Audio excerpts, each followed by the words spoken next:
Scriptures ही आपको self aware करते हैं. भगवान अर्जुन से कहते हैं कि सर्वधर्मान्य परित्यज्य मामेकम शरणम व्रज.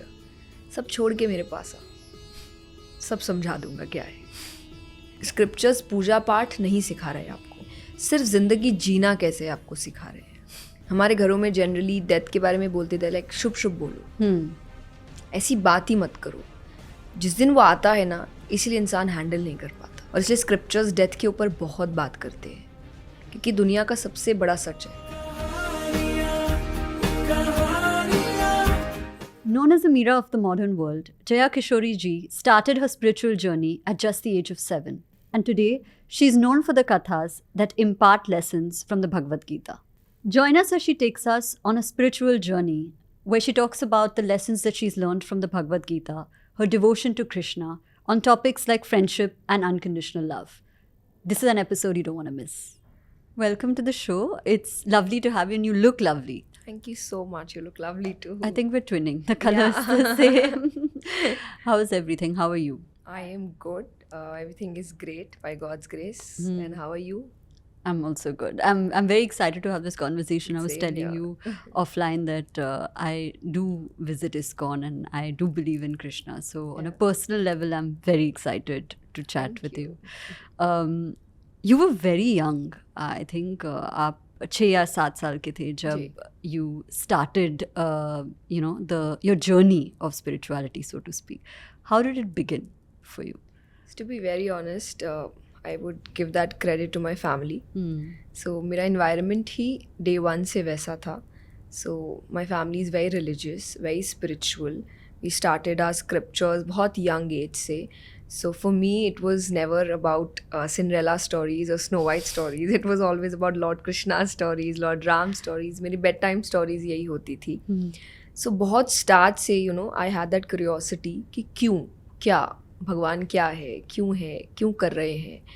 So I think वो चीज़ ने मुझे बहुत young age में पढ़ने के लिए, समझने के लिए, push किया that I should do this or I should learn about this. And I think बस वो curiosity ने मुझे यहाँ तक ला दिया. I would say I started my journey with singing, Correct. with bhajans, and then with my 3-day sessions, then 7-day sessions, then motivational sessions. It's just that अब रुक नहीं रहे हैं. Let's see कब तक. Yeah. जो आपको उस छोटी उम्र में जो मीनिंग मिला कृष्णा का या जो स्पिरिचुअलिटी, वो इवॉल्व कैसे हुआ है थ्रू द इयर्स? बिकॉज लोग कहते हैं ना कि your formative years have the biggest impact on how you are as an adult. So how is it changed? आपके लिए वो मीनिंग कैसे सेम रहा है या इवॉल्व होते गया है? इवॉल्व होते गया है, बहुत स्ट्रॉन्ग होता गया है. एंड उसका भी क्रेडिट आई थिंक मेरे पेरेंट्स को जाता है, क्योंकि to be very honest, generally families में if you are being too spiritual they get very scared कि व्हाट्स गोना हैपन, अरे पता नहीं आगे जाके ऐसा ना हो साधु बन जाए या घर छोड़ दे. बट मेरी फैमिली ने ऐसा कुछ भी नहीं सोचा. And to be very honest, start में when you are 6 or 7 you don't even know how to read scriptures properly. Correct. कि आप नॉर्मल बुक्स पढ़ लो बहुत बड़ी बात है, स्क्रिप्चर्स तो एक अच्छी एज में भी हमें समझ में नहीं आता. So they were always there to support me कि मुझे कुछ नहीं समझ आ रहा तो वो पढ़ेंगे, वो समझाएंगे मुझे. सो वो मेरे लिए बहुत हेल्पफुल हुआ उस टाइम कि मुझे जो कन्फ्यूजन्स होती थी उसको वो क्लियर आउट करते थे कि हाँ इसका मीनिंग ये हो सकता है. Then getting me sessions Gita ji के लिए या श्रीमद् भागवतम के लिए और रामायण के लिए. सो आई थिंक उन्होंने मेरी क्यूरियोसिटी को ज़िंदा रखा. और उसी की वजह से वो चीज़ कभी ख़त्म नहीं हुई कि मेरा इंटरेस्ट ख़त्म नहीं हुआ, वो इंटरेस्ट बढ़ता गया. एंड अब जाके आई फील कि everything is in your destiny, कि चीज़ें पहले से लिखी होती है. हाँ, आपको सामने रास्ते दिखते हैं, you see a lot of things कि ये भी है वो भी है, एंड यू गेट कन्फ्यूज्ड मुझे क्या करना चाहिए. एंड आई थिंक उस टाइम स्क्रिप्चर्स आपको हेल्प करते हैं. तो वो इसीलिए इतना स्ट्रॉन्ग होता गया कि व्हाट आई फील नाउ कि स्क्रिप्चर्स में दुनिया की हर चीज़ लिखी है. आपको लाइफ में जो भी प्रॉब्लम्स है, जो भी इश्यूज़ है, जो भी आपके क्वेश्चंस है, वहाँ हर चीज़ का आंसर है. सो वो अब मेरे लिए इतना स्ट्रॉन्ग हो चुका है कि अब मेरे हर प्रॉब्लम का सल्यूशन है स्क्रिप्चर्स. कि मुझे फिर डर नहीं लगता कि अब क्या, बिकॉज आई थिंक मुझे आंसर मिल जाएगा. I just have to do my research now. Yeah, like just go back and refer. Yeah. So very interesting that you said that, you know, कि हर एक जो प्रॉब्लम होते हैं, हर एक जो क्रॉस रोड्स होते हैं लाइफ में जो आते ही है, उनका जो सोल्यूशन है वो स्क्रिप्चर्स में है. बट मैनी टाइम्स स्पेशली आज के ज़माने में जहाँ पे टाइम ही नहीं रहता, मतलब हम भागते ही रहते हैं, job, family, vacation, travel, Instagram, social media. Scriptures के बारे में एक ऑर्डिनरी इंसान कैसे पढ़ सकता है? क्योंकि even I face this way I am actually very spiritually inclined, but I don't know where to begin. You know, my research and my study is limited to the sessions that I have, or just when I go to the temple. You know, Yeah. you sit with Prabhuji there. How can one begin this journey? I think to be very honest, you have to start घर पे ही with short stories. I always say this कि ये parents का role है. I wouldn't have done this अगर मेरे parents ने मुझे वो स्टोरीज डे 1 पे सुनाई होती, तो ना तो मेरे अंदर वो जिज्ञासा जागती कि why. I think that why is very important in your life. ये क्वेश्चंस होने चाहिए, एंड स्क्रिप्चर्स भी आपको यही सिखाते हैं. 90% scriptures they start from questions. Yeah. So if anybody is saying you can't question your gurus or your scriptures, I think they are wrong. It's just that कि आपको एक disciplined way में question करना पड़ता है, that you really want to know the answer, not because you want to prove someone wrong. अरे भाई ये गलत है. So अगर आप स्क्रिप्चर पढ़ने जाते हो, what I feel कि आपको एक खाली दिमाग लेकर जाना है, कोई ओपिनियंस नहीं, कहीं भी आप इंक्लाइन नहीं हो कि ये सही है वो गलत है. I just want to know the truth कि क्या है. तो पहला चीज़ तो ये एक थॉट लेना कि I want to know about things. दूसरा, you can start with Bhagavad Gita, to be very honest. सबसे छोटा स्क्रिप्चर अगर मैं कहूँ, और जो सबसे ज़्यादा रिलेटेबल है आज के टाइम पे, because it starts with confusion. Correct. Arjun chaos. was confused, कि क्या करना चाहिए. एंड यू नो मोस्टली हमारे प्रॉब्लम्स हमारे आसपास के लोगों से ही होते हैं. I don't think you care about someone जो आपसे 10 किलोमीटर दूर रहता है और वो क्या सोचता है आपके बारे में, but you do care about your parents, your siblings, your friends, कि वो क्या सोचेंगे मेरे बारे में, या वो मेरे काम से कितना इफेक्ट होते हैं. That's what Arjun did. He was like, मुझे, उसने तो पहले भी लड़ाइयाँ करी थी, बट प्रॉब्लम आज हुई जब फैमिली के सामने खड़े रहना है, उनसे लड़ना है, या उनको बताना है सही कौन है गलत कौन है. तो ये काफ़ी चीज़ें हमारी लाइफ में ऑलमोस्ट एवरीडे हो रही है. वो कन्फ्यूजन को दूर करने के लिए कृष्ण आए थे. सो आई ऑलवेज से दिस कि आज दुनिया में हर व्यक्ति एक अर्जुन है जो रोज़ अपने दिमाग में एक महाभारत लड़ रहा है कि क्या करना है, और अपने कृष्ण को ढूंढ रहा है. और वो कृष्ण आपके घर में भगवद गीता के रूप में बैठे हैं. So you start with your own research. आप पहले खुद पढ़िए सो दैट यू नो कि आप कहाँ कन्फ्यूज्ड हैं. पहले आपको तो पता चले आप कहाँ कन्फ्यूज्ड है.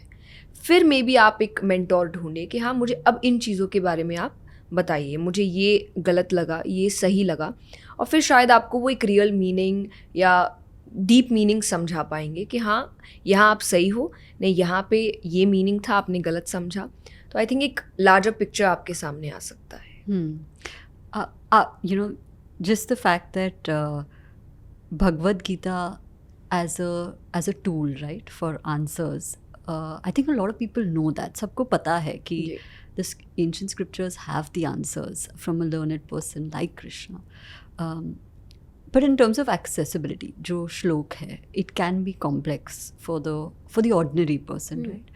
Is there any version that you recommend which is simplified or in a language that is easily understandable for the layman? See, I think दो places है. One is ISKCON. You have Hindi versions. You have English versions कि संस्कृत श्लोक के बाद you get those meanings. Correct. तो पहले आप start में मीनिंग्स ही पढ़ना शुरू करिए. फिर उसके बाद you can go with the Sanskrit thing. कि हाँ, क्योंकि ऐसे तो Gita is song. It's a song. You have to sing it.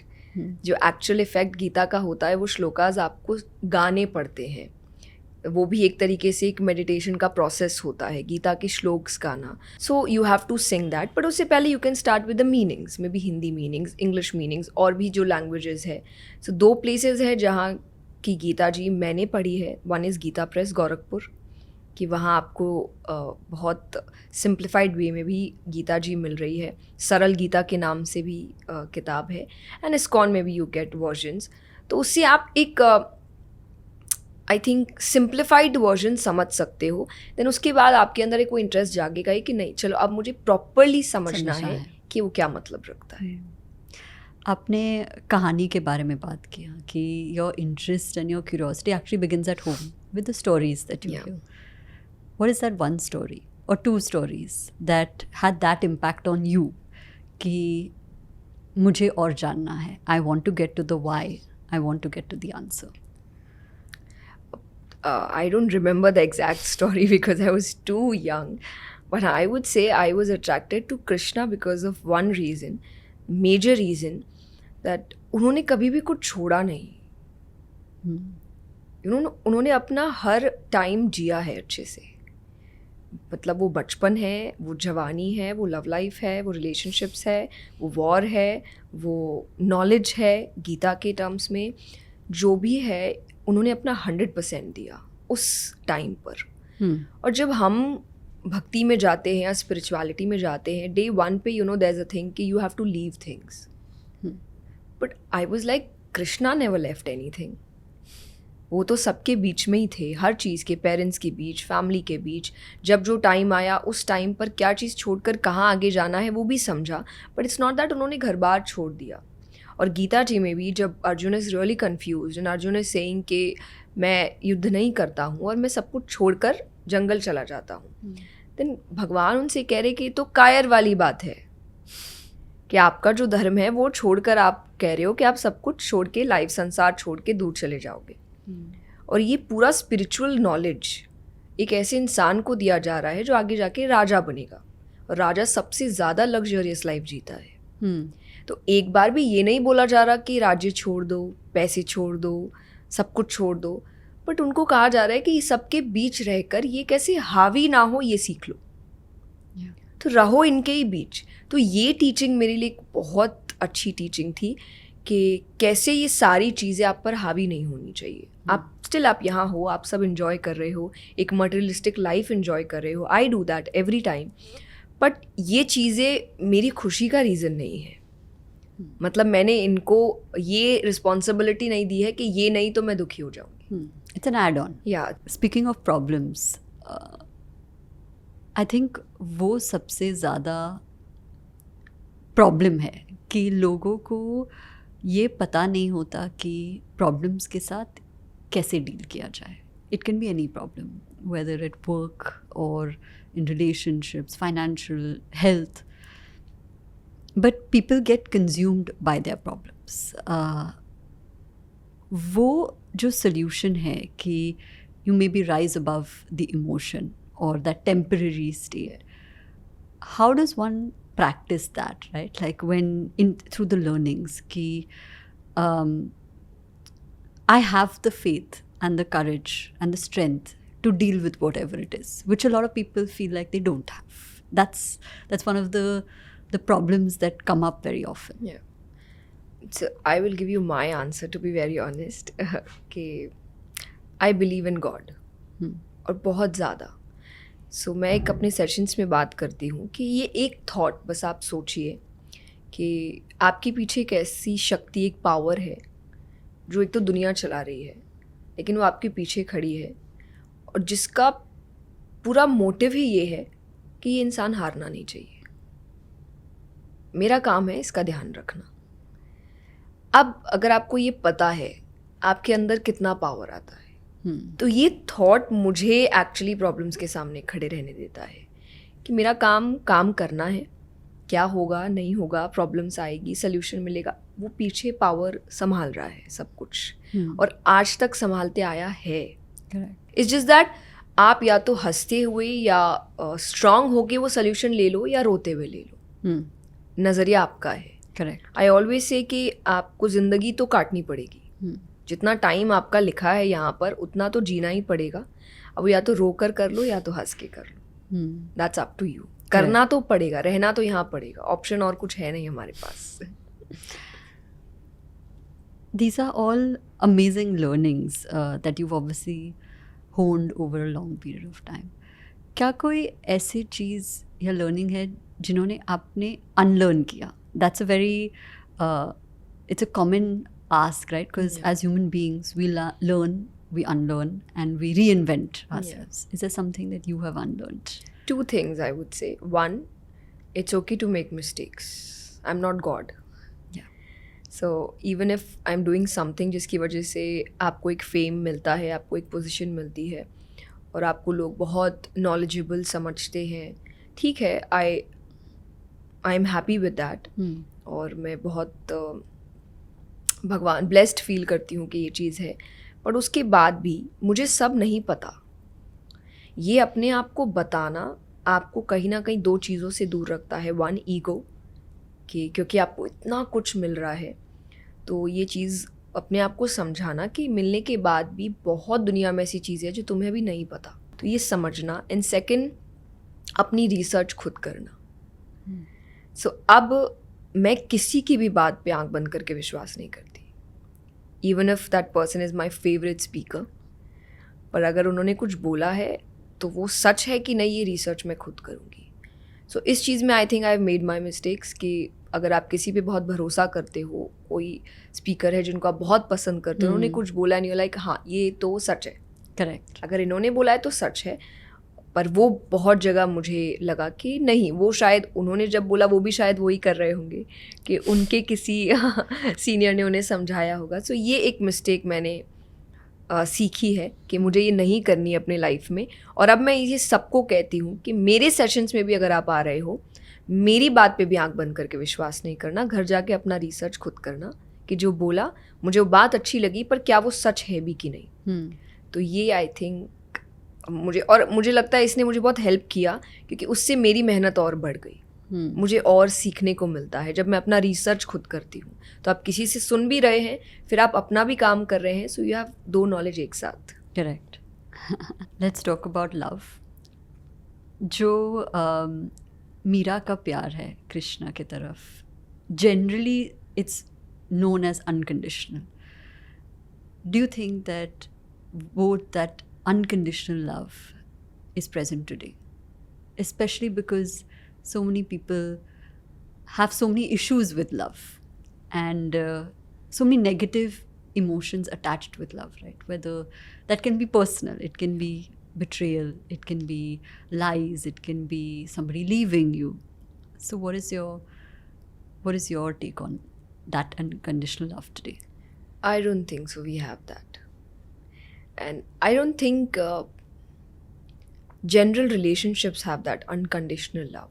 You know, we have conditions. And that's true, you know. आप relationship से पहले you have your list ready कि मुझे कैसा चाहिए. These are conditions कि मुझे ऐसा चाहिए, वैसा चाहिए, ये होना चाहिए, ऐसा बिहेवियर होना चाहिए, वो होना चाहिए. और अगर ये सब नहीं हुआ तो उस दिन लव चला जाएगा. These are conditions. तो अनकंडीशनल लव नॉर्मल रिलेशनशिप में होना इज़ वेरी टफ, और मेरे हिसाब से है भी नहीं आज के टाइम पे.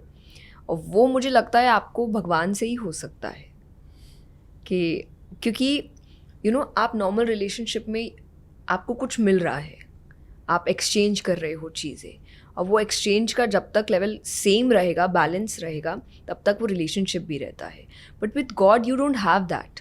You don't have got all the time with you ना, कि वो आपके साथ हर चीज़ समझ, बट फिर भी वो प्यार होना, that is without conditions. Correct. या फिर भगवान का वो ध्यान रखना कि कई बार आप प्रॉब्लम्स में छोड़ देते हो भगवान को, आप विश्वास नहीं करते हो. कई बार लोग अब्यूज़ भी कर देते हैं कि गलत है ही नहीं भगवान, I don't believe in that. But still I don't think वो आपको छोड़ते हैं कभी. वो जब ध्यान रखना है तब ध्यान रखते ही है. That is unconditional. इंसानों के प्यार में और स्पिरिचुअल डिवाइन प्यार में एक डिफरेंस होता है, और इसीलिए शायद इतना करने के बाद भी इंसान उस प्यार की तरफ जाता है और वहाँ उसको शायद असली सुकून मिलता है. बट व्हाट आई फील कि जब आप उसको बैलेंस में बनाते हो, भगवान के प्यार को और मटेरियलिस्टिक रिलेशनशिप्स को, वो शायद यहाँ आपको बहुत हेल्प करता है टू अंडरस्टैंड कि कितने कम कंडीशंस आप रख सकते हैं. What according to you is a soulmate? How does one identify a soulmate? Is there even the concept of soulmate? Like, what is your understanding of it? I don't know, I think relationships में जब सब सही होता है you understand that person is my soulmate, but when things go wrong कई बार वही इंसान आपके लिए अच्छा इंसान नहीं रह जाता, तो तब वो वर्ड का क्या मीनिंग रह गया कि वो सोलमेट है, आपकी आत्माएं उनसे जुड़ी है। अगर जुड़ी है तो अलग कैसे हो सकती है, और होती है, वी नो दैट, कि अगर जैसे मैंने कहा वो कंडीशंस पूरी नहीं हुई, you won't like that person. आपको कोई सुंदर इसलिए लगता है या अच्छा इसलिए लगता है क्योंकि आप उससे प्यार करते हैं, नॉट बिकॉज के रियलिटी में वो इंसान उतना अच्छा है। कि कहते हैं ना कि आप 50-60% एक्स्ट्रा उस इंसान को अच्छा बना देते हैं, और जब वो प्यार चला जाता है तो आपको ही वो इंसान ऑर्डिनरी लगने लगता है कि मैंने क्या देख लिया। हाँ, मैंने क्या देख लिया। तो फिर ये सोलमेट वाला पर्सपेक्टिव कहाँ चला गया। और जैसा मैंने कहा, see that's what I have learn from Krishna. आपके रोल्स है ये, आपको अपने रोल्स अच्छे से निभाने हैं, बाकी कोई भी चीज़ परमानेंट है नहीं। और जब आप इस चीज़ को अच्छे से समझ लेते हो तो आई डोंट थिंक कोई भी चीज़ जब आपसे दूर जाती है तो आप टूट जाते हो। दुनिया में हर रिश्ता एक ना एक बार धोखा देगा, हर रिश्ता, कुछ इंटेंशनली कुछ अनइंटेंशनली, कि आपको किसी से बहुत प्यार है और उसकी लाइफ ने ही आपको धोखा दे दिया कि वो चला गया।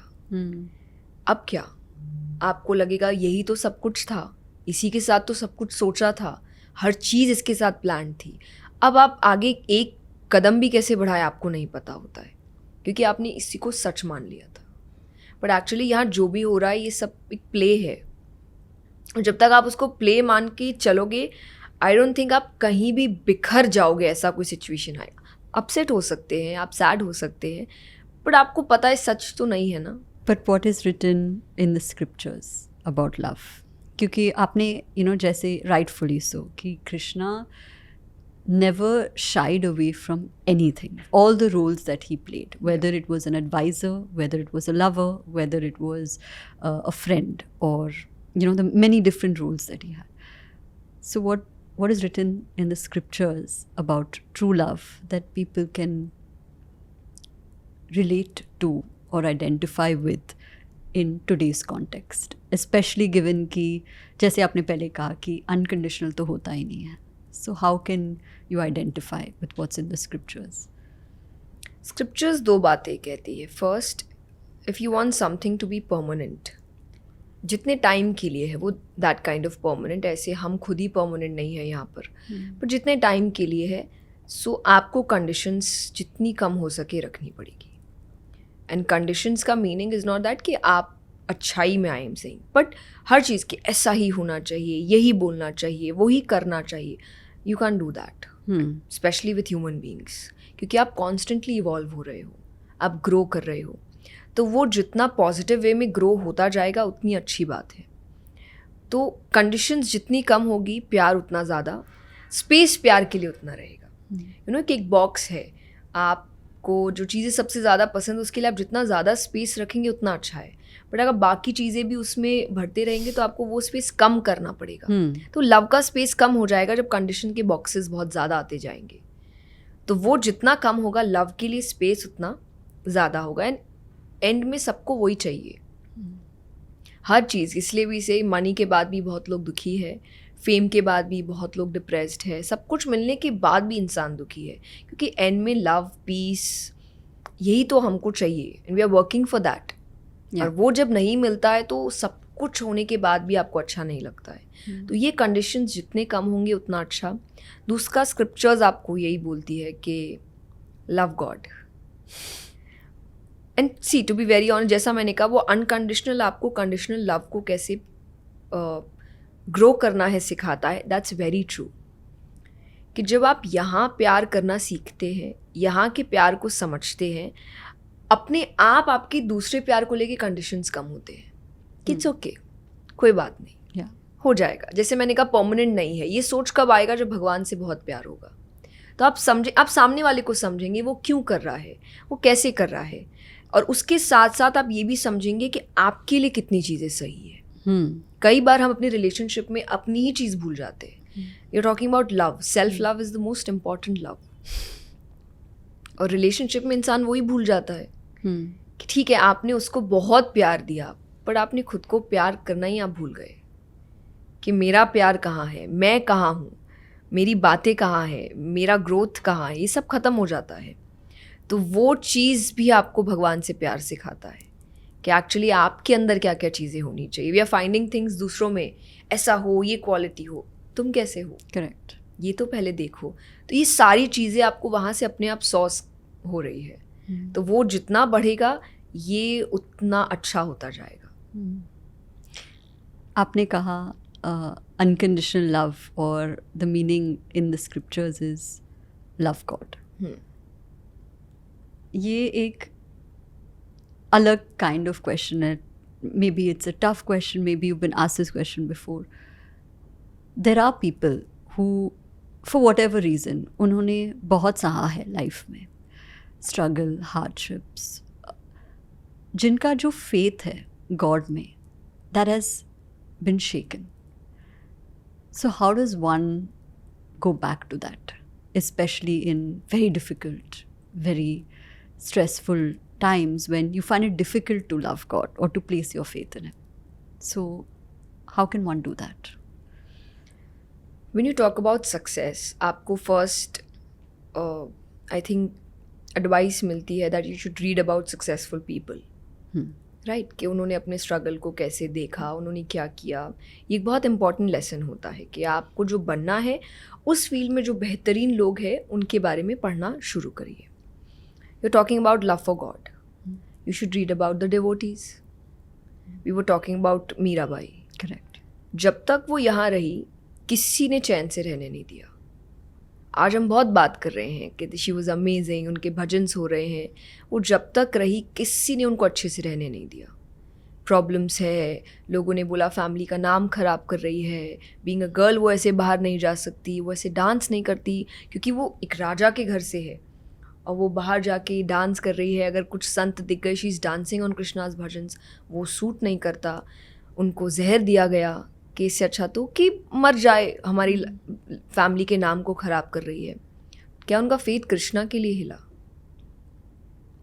That is unconditional love. ये कंडीशंस है कि मेरी लाइफ जब तक सही रहेगी मैं आपको मानता रहूँगा, कोई भी मान लेगा। फिर ये फेथ क्या हुआ? ये भगवान से प्यार कैसे हुआ? अगर मेरी लाइफ सही है, अगर सबकी लाइफ सही चल रही है तो हर कोई भगवान को मानने के लिए तैयार हो जाएगा। अगर मानने से सब अच्छा चलता है, गेट एवरीथिंग, कौन नहीं मानेगा? डिवोटी तो वो होगा ना जो बोलेगा कुछ सही चले ना चले ये अलग है, कि ये नहीं हिलने वाला, ये प्यार नहीं जाने वाला, क्योंकि ये कंडीशनल नहीं है ना कि वो मेरा काम करते रहेंगे तब तक ही मैं आपको मनाऊंगा। ये तो फिर आप वही कर रहे हो जो हम नॉर्मली लोगों के साथ करते हैं। यू यूजिंग गॉड, कि मेरा काम करते रहो तो आई विल लव यू, मेरा काम जिस दिन हटेगा आई लीव यू। तो that is not unconditional love. तो अगर आप भगवान की तरफ जा रहे हो, आप डिवोटी बनने की कोशिश कर रहे हो, आप फेथ की बात कर रहे हो, फेथ में कंडीशंस हो ही नहीं सकती, एटलीस्ट भगवान के लिए तो बिल्कुल भी नहीं। और आपको दूसरी बात ये समझना है, स्क्रिप्चर्स ये आपको कहते हैं आपको हर चीज़ आपके ही कर्मों की मिल रही है, चाहे इस जन्म से चाहे पिछले जन्म से। तो इसलिए कई बार आपको चीज़ें समझ नहीं आती मेरे साथ क्यों हो रहा है, क्योंकि मुझे तो याद नहीं मैंने ऐसा कुछ किया। शायद वो अभी का नहीं है, वो पहले का है, पर मिलेगा आपको आपके ही कर्मों का। क्योंकि भगवान बाइज्ड नहीं है कि कोई मेरा भजन कर रहा है तो चलो चलो इसकी लाइफ में सब सही कर देता हूँ, अरे वो तो एथीस्ट है, नास्तिक, मुझे मानता नहीं है, इसकी लाइफ में सारे प्रॉब्लम्स डाल देता हूँ। ऐसा नहीं होता। आप जो करते हो आपको वही मिलता है। और इसीलिए कई जगह हम देखते हैं आज के टाइम पे कि कई आप पैदा कहाँ हो रहे हैं आपको नहीं पता होता। हर इंसान अलग जगह पैदा हो रहा है, कोई लग्जरी में है, कोई बहुत गरीबी में है, कोई बहुत अच्छी लाइफ में है, कोई बहुत प्रॉब्लम्स में है। क्यों? चलो आप नहीं मानते कि पिछला जन्म हो सकता है, तो इसका रीज़न तो होगा कुछ, उस पर रिसर्च करते हैं, बात करते हैं ऐसा क्यों हो रहा है। हर इंसान अलग जगह पैदा हो रहा है, उसकी लाइफस्टाइल अलग है, किसी की लाइफ इजी है, किसी की बहुत टफ़ है, किसी की इजी होने के बाद भी इमोशनली बहुत टफ़ है, किसी की अगर गरीबी में है लेकिन वो इमोशनली इतना स्ट्रॉन्ग है कि वो उसको फाइट करके वो आगे निकल जा रहा है। क्यों हो रहा है ये सब? कोई तो रीज़न होगा ना। But I feel is karmas. आप जो कर्म कर रहे हो उसके फल आपको अकॉर्डिंगली मिल रहे हैं, फिर भगवान पे ब्लेम किस बात का? अगर वो स्ट्रगल भी है तो उस वक्त ये समझना मेरे ही कर्म है, तो मुझे आगे बढ़ना है, मुझे कुछ प्रॉब्लम्स दी गई है तो मुझे उस प्रॉब्लम्स का सल्यूशन निकाल के आगे बढ़ना है। अभी जो करूँगा वो फ्यूचर में मिल जाएगा। That is what life is. अगर आप भगवान को भी नहीं मानते, आप कर्मों को अगर मानते, तो भी आप स्ट्रगल में बहुत ज़्यादा डिप्रेस नहीं होंगे, क्योंकि आप समझेंगे कि ये कहाँ से आ रहा है। ये समझना कहाँ से आ रहा है, आई थिंक वो फेथ को ठीक रखेगा, क्योंकि ब्लेम करने की बात ही नहीं उठती ना। उनकी क्या गलती है, वो सिर्फ रिजल्ट देने बैठे हैं। आप जो पेपर देकर आए हो वो चेक कर रहे हैं। आपने जितने आंसर्स लिखे होंगे उतने मार्क्स मिलेंगे, जो नहीं लिखे होंगे उनके लिए वो मार्क्स कट करेंगे। You can not blame him for that. या जो आपने कर्म के बारे में बात की, it's a very complicated topic for a lot of people to understand. तो ये जो जैसा हम करेंगे वैसा ही रिजल्ट मिलेगा, as you rightly said. That is the reason why, maybe the reason why we are born in different situations, but as you go through life you navigate based on how you reap. So in the question of karma versus destiny, how does one understand which way his or her life is going, right? Like a lot of people say कि सब कुछ लिखा है, but then if सब कुछ लिखा है, I am adding to this either in a good way or a bad way through my actions. So how do you balance those two concepts? Okay, so आप कहीं जा रहे हो, रास्ते में आपके सामने 5-6 रोड्स बनाई गई है कि ये रोड में आगे जाके खाई है, आप गिर जाओगे। ये रोड से आप अपनी डेस्टिनी तक पहुंच जाओगे, पर रोड बहुत ख़राब है, बहुत गड्ढे हैं। ये बहुत सिंपल रोड है, लेकिन यहाँ पे मंजिल नहीं मिलेगी, कुछ और मिल सकता है। तो 5-6 रोड्स बनाई गई है, योर स्टैंड, यानी रोड्स की डेस्टिनी बनाई गई है। कहाँ जाने से कहाँ पहुँचोगे, It's written. It's written. Correct. इन चलना किस पे है आप डिसाइड करो। तो अगर मान लीजिए कि मेरा प्रोफेशन अगर कुछ और होता, वो भी एंड में कहाँ जाएगा, वो रोड्स बनी है। मैं कौन सा रोड चुनूंगी उस हिसाब से मुझे मंजिल मिल जाएगी। व्हाट आई फील, मेरी डेस्टिनी यही थी, मुझे यही काम करना था। बट ये करना था ये सोचकर मैं 6 साल की उम्र से घर पे अगर चुपचाप बैठी रहती कि करना है, कथा के लिए आ जाएंगे लोग बुलाने के लिए, पढ़ने की क्या ज़रूरत है, अपने आप दिमाग में आ जाएगा मुझे जो समझना है, क्योंकि डेस्टिनी है। अपने आप भगवान मेरे दिमाग में बातें डाल देंगे, मुझे स्क्रिप्चर्स पढ़ने की ज़रूरत नहीं है। मुझे वो एक्साइटेड लग रहा था, इंटरेस्टिंग लग रहा था, मैंने पढ़ना शुरू किया। जैसे जैसे चीज़ें होती गई, अभी आई फील कि ये मेरी डेस्टिनी थी, इसीलिए वो रोड्स मेरे सामने आए थे। तो जब आप ये सोच कर काम करते हो ना, आपको अपॉर्चुनिटीज़ दिखती है To guide you. या आपको रोड्स दिखते हैं। जैसे फॉर एग्जाम्पल हम रिलेशनशिप में कहते हैं कि रेड फ्लैग्स, आपको जब आप सब कुछ तोड़ रहे होते हैं तब आपको याद आता है कि ये तो पहले भी हुआ था मेरे साथ। हाँ, मैंने तब इग्नोर किया या तब मैंने समझा नहीं, ये चीज़ें तो पहले भी थी, क्योंकि आप अवेयर नहीं थे इन चीज़ों को लेकर। आप अपने एक इमेजिनरी वर्ल्ड में चल रहे थे। लेकिन जब आप अवेयर होते हो कि रोड्स है, डेस्टिनी है, अब मुझे देखना है मेरे सामने कौन कौन से रास्ते भगवान दे रहा है चलने के लिए, तब आप अपने आप अपना रास्ता चुन पाते हैं। बट हम वो इमेजिनरी वर्ल्ड में कि नहीं ऐसा कुछ होता नहीं है, इसलिए जब सब खत्म हो जाता है तब हमें याद है कि नहीं, उस दिन भी ये चीज़ हुई थी, ये अपॉर्चुनिटी तो मुझे उस दिन भी मिली थी, अगर मैंने ग्रैब कर ली होती तो शायद लाइफ कुछ और हो जाती। अब ये आप क्यों मान रहे कुछ और हो जाती। करेक्ट। तो रोड्स आपको दिखाए गए हैं। रोड्स भगवान ने महाभारत में सबको दिखाए थे, कौरव को भी दिखाए थे, पांडव को भी दिखाए थे, बोला दोनों को गया था।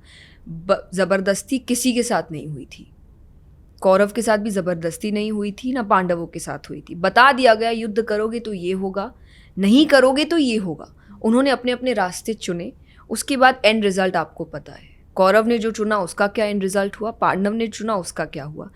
क्या होगा ये डेस्टिनी में है, तुम करोगे कि नहीं ये तुम पर है। तो ये आई थिंक कर्मा और डेस्टिनी ऐसे काम करते हैं कि आपको कर्म करना पड़ेगा, आपके कर्म अनुसार जो चीज़ लिखी है वहाँ आपको ले जाया जाएगा। करेक्ट। लेकिन चलना तो अपने ही पैरों पर पड़ेगा ना, वो अपने आप वो जगह आपके पास नहीं आएगी, आपको उस जगह के पास जाना पड़ेगा। So now I have few questions about friendship. Krishna and Sudama की दोस्ती के बारे में बहुत ही लिखा है, स्क्रिप्चर्स में फ्रेंडशिप के बारे में हम क्या सीख सकते हैं, दोस्ती के बारे में? Okay, so we have two friendships जो बहुत फेमस है, Krishna Sudama and Krishna Arjun. And then one is Karna and Duryodhan, जो बीच में आई थिंक क्लैश करते हुए आता है कि कई लोग कहते हैं कि नहीं, अगर हो भी तो ऐसी हो. अब डिफरेंसेस है. तो कृष्ण सुदामा में द फ्रेंडशिप इज़ अबाउट कि एक जो बहुत सक्सेसफुल है और एक जो नहीं है. फ्रेंडशिप दोनों की रही, बट कई बार फ्रेंडशिप होने के बाद भी आपको पता है कि शायद अब आप फ्रेंड को पुश कर सकते हो आगे बढ़ने के लिए, पर यू डोंट डू दैट कि चलो अपनी अपनी लाइफ है. तो कृष्णा ने ये नहीं किया. अगर आप दुनिया को आगे बढ़ा रहे हैं लेकिन आपके अपने आगे नहीं बढ़े हैं, आई डोंट थिंक आप अपना काम ठीक से कर पा रहे हैं. तो उन्होंने पहली चीज़ ही की थी कि अपने दोस्त को आगे बढ़ाना, जब उनकी लाइफ में उन्होंने सब कुछ सही किया. बट उसके बाद भी उन्होंने उनको रियलाइज़ होने दिया कि उनके ही कर्म की वजह से उनको वो चीज़ मिली थी. जब उन्होंने उस गलती को समझ लिया तब उन्होंने सब कुछ सही कर दिया, बट सही कर दिया. तो फ्रेंडशिप इज़ पहला चीज़ कि सामने वाले को बताना कहाँ वो गलत जा रहा है. Same goes with Arjun. उन्होंने साथ नहीं छोड़ा, ना सुदामा का छोड़ा ना अर्जुन का छोड़ा. पर इसका मतलब ये नहीं कि गलत में साथ दिया. और वहीं पर डिफरेंस वो चीज़ आती है कर्ण और दुर्योधन में. जब आज कई बार यूथ कहते हैं कि नहीं, फ्रेंडशिप हो तो कर्ण दुर्योधन सी हो, कि जानते हुए कि दुर्योधन गलत है कर्ण ने साथ नहीं छोड़ा, पर दोनों मर गए. फ़ायदा क्या हुआ यहाँ? इससे अच्छा हो सकता था कि शायद वो एक्स्ट्रा एफर्ट्स लेके उसको समझाता कि वो गलत जा रहा है तो दोनों बच जाते. यहाँ दोनों ही मर गए. तो वहाँ पर अर्जुन का साथ नहीं छोड़ा, पर उसको गलत करने नहीं दिया कि नहीं, मैं यहीं खड़ा हूँ और मैं गलत भी नहीं करने दूंगा, कि मैं डूबने तो नहीं दूंगा, ये मेरा फ़र्ज़ है. तो एज अ फ्रेंड आपका काम ये नहीं है कि आप गलत में भी उसका साथ दीजिए कि जो करना है करो, मैं तो पीछे खड़ा हूँ. और हाफ ऑफ द टाइम वो इंसान पीछे खड़ा भी नहीं होगा जिस दिन आप पकड़े जाओगे. We know that. हमने वो चीज़ें देखी है. इसीलिए बचपन में हमारा सर्कल बहुत बड़ा होता है, बड़े होते होते गिने चुने दोस्त रह जाते हैं हमारे. क्यों? क्योंकि वो एक्चुअली आपके असली दोस्त होते हैं. सुकून वाली फ्रेंडशिप तो यही है कि even if you are not meeting for 6 months, but जिस दिन मिलो उस दिन 6 महीने पहले जहाँ आपने बात छोड़ी थी आप वहीं से शुरू कर रहे हो. और वो इंसान आपको ग्रो करवा रहा है. आई ऑलवेज से फ्रेंडशिप में हैबिट्स मिले ना मिले, माइंडसेट मिलना चाहिए. It's very necessary. और अगर माइंडसेट एक नहीं है तब या तो ये दोस्ती ज़्यादा टाइम तक नहीं चलेगी, और या तो इन दो में से जिसका माइंडसेट अच्छा नहीं है वो दूसरे पर हावी हो जाएगा. बिकॉज बुराई इज़ वेरी ईजी, अच्छा बनना इज़ वेरी टफ. तो आप अच्छे हो वो चीज़ उसमें आएगी, ये कम पॉसिबिलिटीज़ है. वो बुरा है आपके अंदर आएगी, ये पॉसिबिलिटी ज़्यादा है. तो आप अपनी भी लाइफ फिर ख़राब कर देंगे. तो इससे अच्छा है कि आप ऐसे लोगों के साथ जुड़िए जिनका माइंडसेट आपसे मिलता है. There's this saying that you become like the average of the 5 people Yes. that you spend the most amount of time with. आपने भी इस बारे में चर्चा की है आपके पॉडकास्ट में. How does one identify कि मेरे लिए ये अच्छा दोस्त है या अच्छा नहीं है? Yes, there is a question of growth कि but that happens over time, right? But how can we identify that कि ये सही है या ये गलत है in today's context, especially because there are so many fleeting friendships, there's so much happening. Sometimes people are friends on social media, you don't even know them. But कौन अच्छा है ये आपको समझने के लिए पहले खुद अच्छा बनना पड़ेगा. आपको खुद को जानना पड़ेगा आपके लिए क्या सही है और क्या गलत है. जब आपको ये पता चल जाता है तो टू बी वेरी ऑनेस्ट, आप जब कुछ गलत कर रहे हो आपको पता होता है. सच है ये. हम दुनिया के सामने बताए ना बताए, अंदर से हमको पता होता है कि हमने सही नहीं किया है. अगर उस चीज़ में वो फ्रेंड आपको सपोर्ट कर रहा है, कोई बात नहीं, सही किया, तो आप यहाँ पे परखेंगे वो सही नहीं है. करेक्ट. क्योंकि मैंने उसके सामने भले ये चीज़ इतनी ऑब्वियस नहीं होने दी कि मुझे भी पता है मैंने गलत किया है, बट वो भी मुझे इस चीज़ में सपोर्ट कर रहा है कि मैं गलत हो रहा हूँ, मैं गलत रास्ते जा रहा हूँ, या मैं शायद गलत काम कर रहा हूँ, बट वो मुझे उस चीज़ में एनकरेज कर रहा है. वो मेरा फ्रेंड कैसे हुआ? आपके पेरेंट्स नहीं करेंगे आपको कभी. आप कहते हैं ना आपके फेक फ्रेंड्स आपसे पहले आपके पेरेंट्स समझ जाते हैं. और शायद बचपन में इसीलिए हमारे मैक्सिमम झगड़े इसीलिए होते हैं अपने पेरेंट्स से कि उनको आपके दोस्त अच्छे नहीं लगते, और आगे जाके 99% ऑफ द टाइम आपके पेरेंट्स सही निकलते हैं, वो दोस्त आपको आगे जाके धोखा देते हैं। तो मैं नहीं कह रही उस वक्त आप इन चीज़ों को समझो, बट आप एक थॉट दो कि कोई क्यों ये बात बोल रहा है। करेक्ट। अगर कोई आपसे कह रहा है कि मुझे ऐसा लगता है ये फ्रेंडशिप फेक है, तो आप पहली बार में ये भी मत मान जाओ कि फेक है, थोड़ी आंखें खोलो। अवेयरनेस एक्चुअली जो स्पिरिचुअलिटी का कोर चीज़ है कि आपको अवेयर होना पड़ता है। आंख बंद करके कहीं भी मत जाइए, आंखें खुली रखिए, चीज़ें देखिए क्या हो रहा है, रिलेशनशिप में भी, फ्रेंडशिप में भी हो क्या रहा है, सामने वाला क्या बोल रहा है। क्योंकि हाफ ऑफ द टाइम हम मेरे साथ अच्छा है ये मान के उस इंसान को ही अच्छा मान लेते हैं, बट वो एक्चुअली कर क्या रहा है, वो लोगों से कैसे बात कर रहा है, वो खुद की लाइफ में क्या कर रहा है, और वो एज अ पर्सन उसको कैसा डिफाइन करता है, ये मायने रखता है वो इंसान आपकी लाइफ में होना चाहिए कि नहीं। क्योंकि प्रायोरिटी घूम फिर के आप है। करेक्ट। अगर कोई भी इंसान आपके पीस को ख़त्म कर रहा है, आपकी अच्छाई को ख़त्म कर रहा है, आपके स्पेस को ख़राब कर रहा है, वो इंसान को आपकी लाइफ में नहीं रहना चाहिए।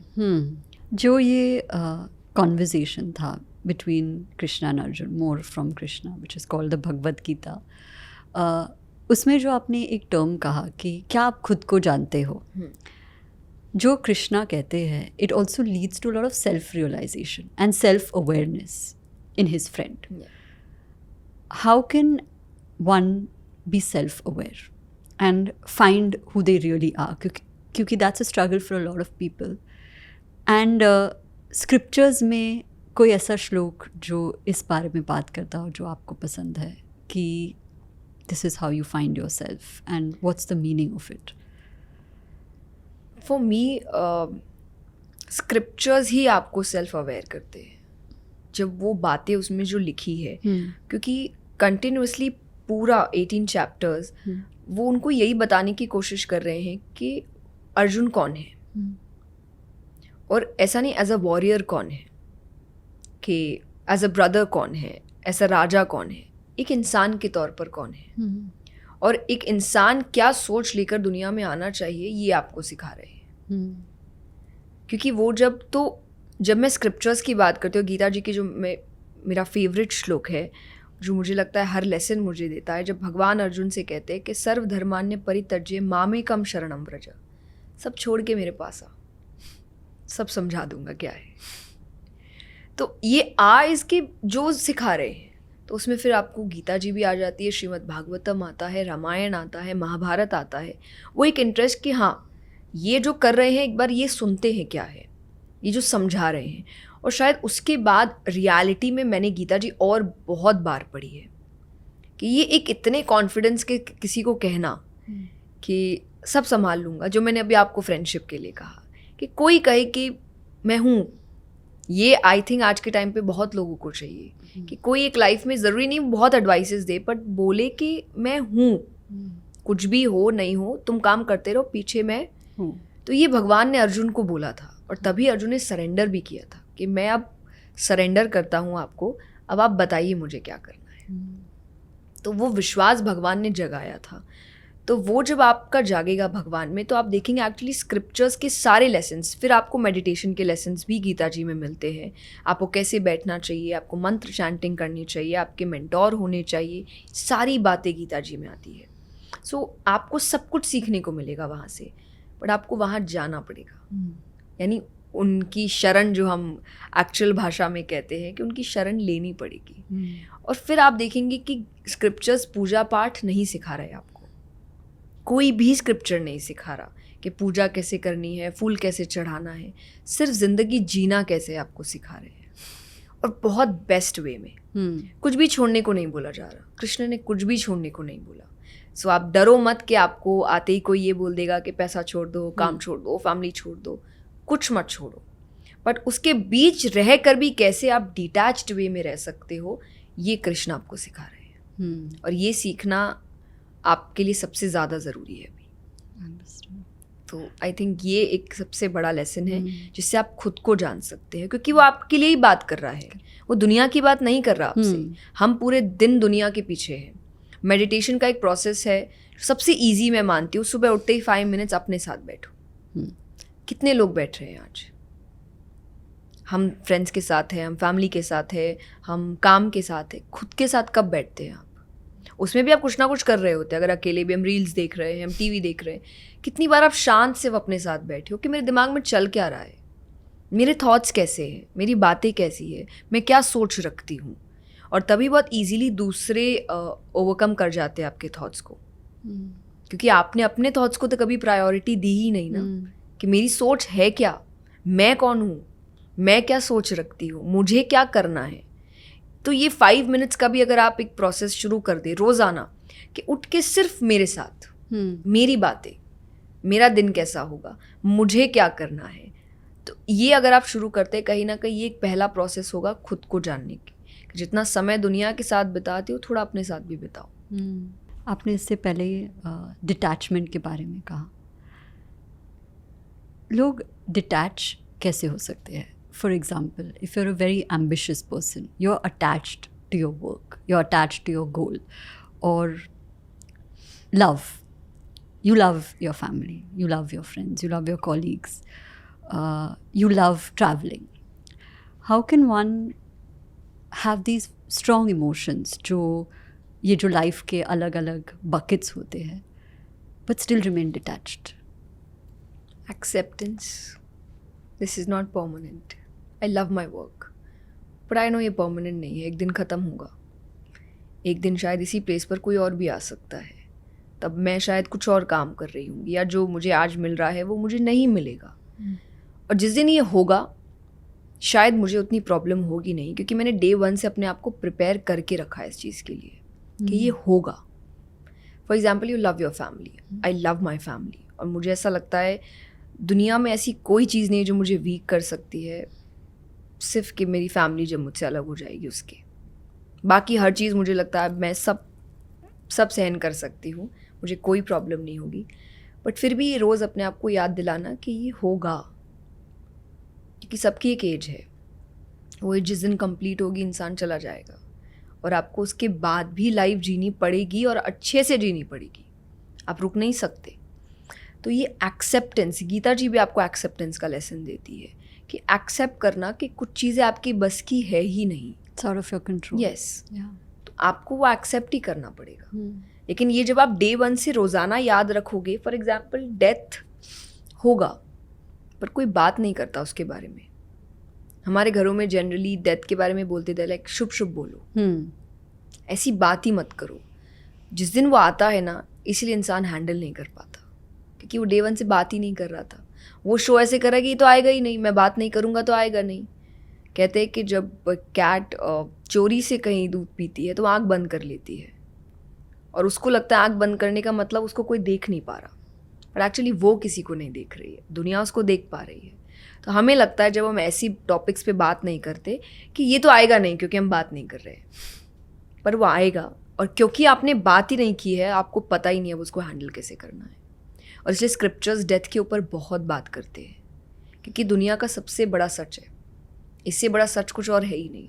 बाकी सब चीज़ें टेम्पररी है, होगी नहीं होगी पता नहीं, शादी होगी पता नहीं, बच्चे होंगे पता नहीं, काम होगा पता नहीं, एजुकेशन होगी पता नहीं, रिलेशनशिप्स पता नहीं, डेथ आएगी कि नहीं आएगी। ये एक ही चीज़ है जो परमानेंट है कि ये तो होगा, बाकी कुछ चीज़ होगी नहीं होगी पता नहीं। तो कुछ चीज़ों के बारे में बात करनी पड़ेगी।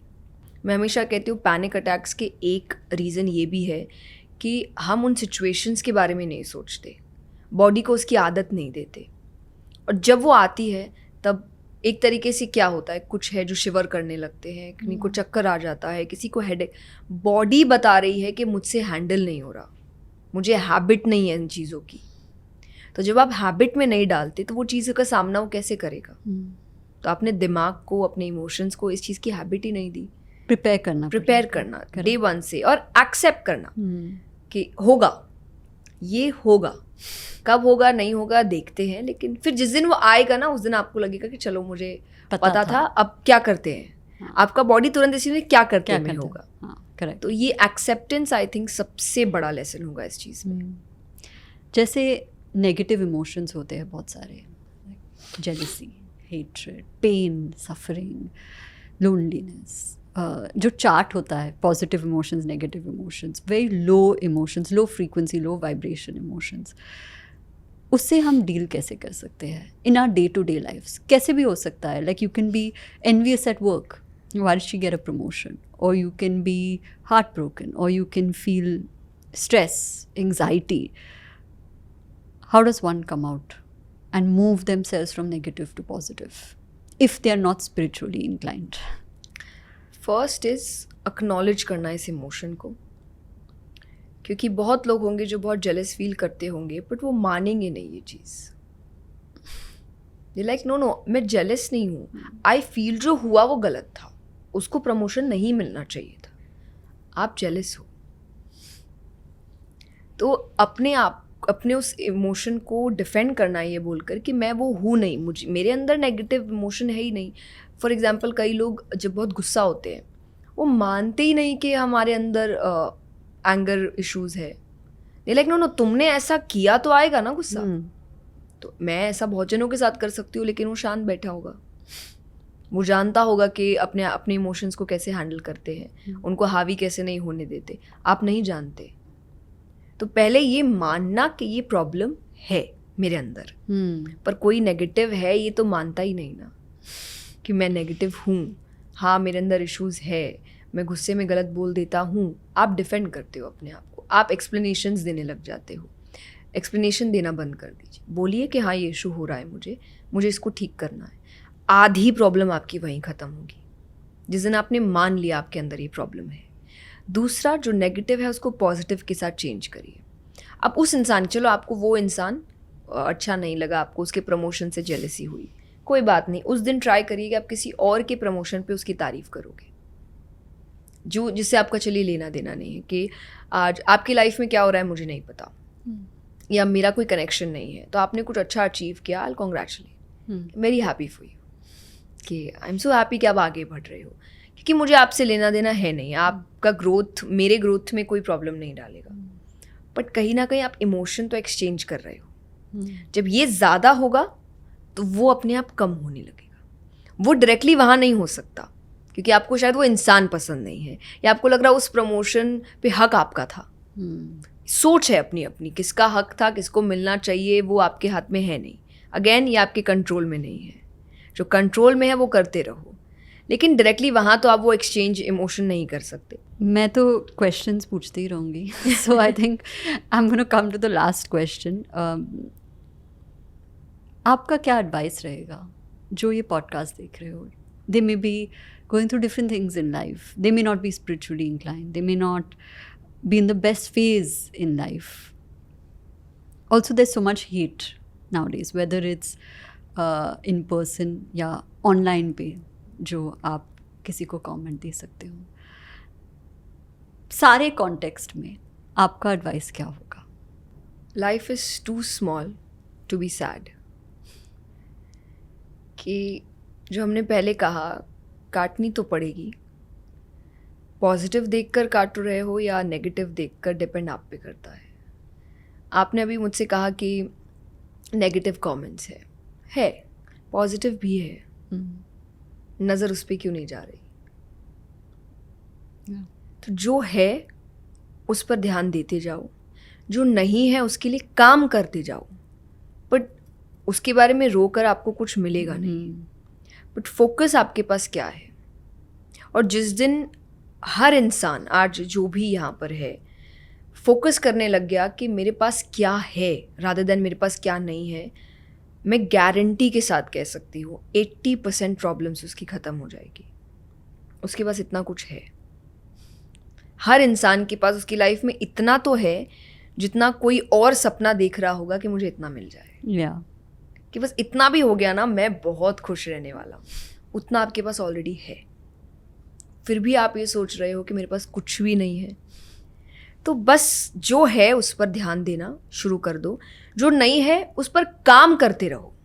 मैं काम करने के लिए कभी मना नहीं करती। मैं ये नहीं कहती कि जिससे ब्लेसिंग्स देखो, सैटिस्फाइड नहीं, मत रहो सैटिस्फाइड।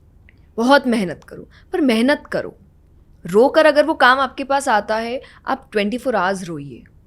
हम लोग हर सेशन में यही बात करेंगे फिर कि रोना कैसे चाहिए, लेकिन अगर आपको पता है कि मुझे रोने से कुछ मिलेगा मिलेगा नहीं, तो आप वो इमोशन को फील करने के लिए 15-20 मिनट्स, हाफ एन आवर आपने दे दिया, बस अब गेट अप, काम करो, करना पड़ेगा।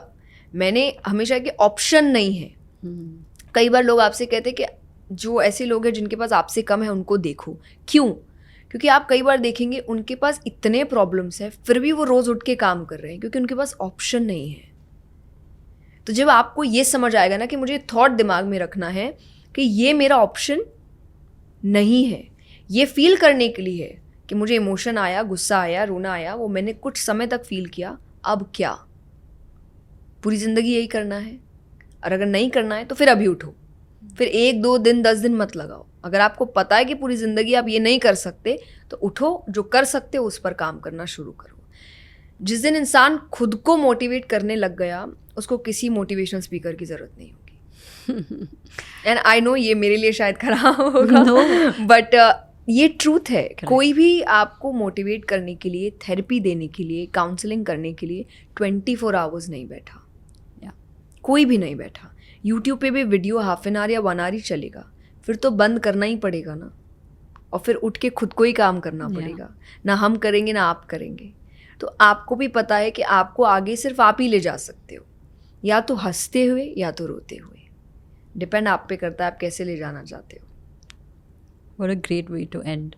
Thank you so much. I learned a lot and I got a lot of answers, and I'm going to start making that effort to read because until now it was just the sessions that I've been listening to, but what you said makes sense, that don't listen to anybody, do your own research. So I'm going to begin, and you've inspired me. Thank you so much. Thank you for coming. Thank you so much. Thank you for being the best community, and we'll see you in the next one.